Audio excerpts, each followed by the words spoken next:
নমস্কাৰ বন্ধুসকল, অজিত এমএলডি চেনেলৰ নতুন ভিডিঅ'লৈ আপোনালোকক পুনৰবাৰ স্বাগতম জনাইছোঁ। বন্ধুসকল, যে আজি লোকেল মুৰ্গীবিলাক মানে লোকেল মুৰ্গী, সোণালী মুৰ্গী, যিকোনো মুৰ্গী হওক, তেতিয়া মানে ঘৰুৱা পদ্ধতিত কেনেকৈ দানাটো কমাব পাৰোঁ, দানা খৰচটো কেনেকৈ ঘৰুৱা পদ্ধতিত বনাব পাৰোঁ। ঘৰুৱা পদ্ধতিত দানাটো বনালে আমাৰ কিবা খৰচ কমি যায়, কেনেকৈ কম খৰচত আমি ঘৰুৱা পদ্ধতিত দানা ইউজ কৰিম। চাওক, আমাৰ ফিডাৰত আমাৰ দানা নাইকে চাওক, মানে আজি ঘৰুৱা পদ্ধতিত আমি কি কওঁ, মিহলাই আমি দানা বনাম। আজি এইটো ভিডিঅ' সম্পূৰ্ণ চাই থাকক। মই দানা কেনেকৈ বনাওঁ ঘৰুৱা পদ্ধতিতে। চাওক, আমাৰ ফিডাৰত দানা নাই, ফিডাৰত চাইছেনে দানা নাই। আমি ইয়াক দানাটো বনাম, মানে দানা খৰচটো বেছি হ'লে লাভটো প্ৰফিটটো কম হৈ যায় নহয়, সেইকাৰণে আমাৰ দানা খৰচটো অলপ কমালে ভাল হ'ব।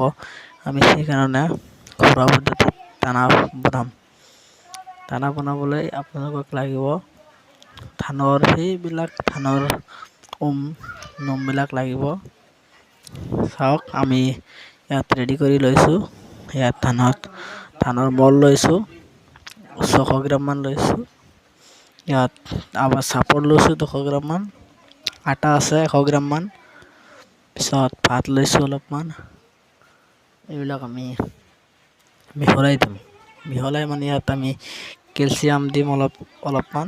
চাওক, আমাৰ ইয়াত কেলছিয়াম দিম আৰু অলপমান ভিমাৰেলো দিম। এইটো কেলছিয়াম দিম অলপমান,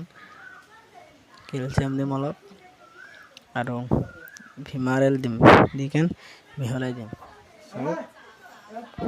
এইবিলাক মিহলাই দি ভিমাৰেল দি মিহলাই দিয়াৰ ফলত আমাৰ এইবিলাক, চাওক, আমি আগতে দিলোঁ এইবিলাক ভিমাৰেল দি আছোঁ, দিলোঁ 1 ml মান দি দিলোঁ।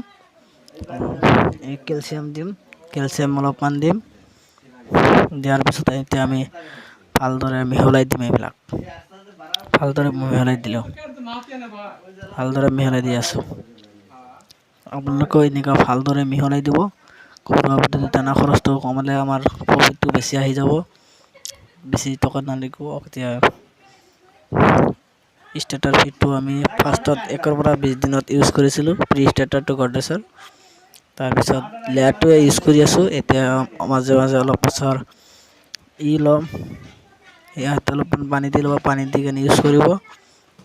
পানী দি মিহলাই দিব, মিহলাই দিয়াৰ ফলত এইবিলাক আমি দিম নহয়। লেয়াৰ ফিডটো আমি ইউজ কৰি আছোঁ, তাৰ মাজতো আমি ঘৰুৱা পদ্ধতিটো দানাটো ইউজ কৰিলে আছোঁ। তেতিয়া আমাৰ দানা খৰচটো কমি গ'লে আমাৰ প্ৰফিটটো অলপমান বেছি হ'ব। সেইবাবে আমি ঘৰুৱা পদ্ধতিত নিজে দানা অলপমান বনাওঁ। যদি আপোনালোকে ঘৰুৱা পদ্ধতিত দানা বনাব খোজে, তেনেহ'লে এইটো ভিডিঅ' চাই দানা বনাব পাৰিব। বনাই আপোনালোকৰ প্ৰফিটটো বেছি কৰিব পাৰে। দানা খৰচটো কমিলেহে আপোনালোকৰ প্ৰফিটটো বেছি হ'ব। এতিয়া দানা খৰচটো আমি দানাটো ফিডাৰত দি আছোঁ। ফিডাৰত দিয়া হোৱাৰ পিছত আমি মুৰ্গীক দিম। আমাৰ সোণালী মুৰ্গী আছে, সোণালী মুৰ্গীক দিম। দিয়াৰ ফলত ইহঁতে ভালদৰে খাব পাৰিব। চাওক, মুৰ্গীবিলাক কি ধুনীয়াকৈ খাই আছে। খোৱাৰ ফলত আমাৰ দানা খৰচটো এনেকৈ কমাইছোঁ আমি। কমাৰ ফলত আমাৰ প্ৰফিটটো লাহে লাহে বাঢ়ি যাব।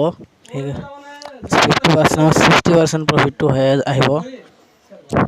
আগত যিমান প্ৰফিট হ'লে হয়, তাতকৈ অলপমান বেছি হ'ব প্ৰফিটটো। চাওক, পোৱালিবিলাক কি ধুনীয়াকৈ খাই আছে। পোৱালিবিলাক খাই আছে, দানা পানী মাতি আছে। মানে এনেকুৱা ঘৰতে দানা যদি ইউজ কৰা হয়, তেনেহ'লে আমাৰ প্ৰফিটটো বেছি হয়। বন্ধুসকল, আজিৰ ভিডিঅ'টো আমি এইখিনিতে সমাপ্ত কৰিলোঁ। ভিডিঅ'টো চাবৰ কাৰণে আপোনালোকক ধন্যবাদ জনাইছোঁ।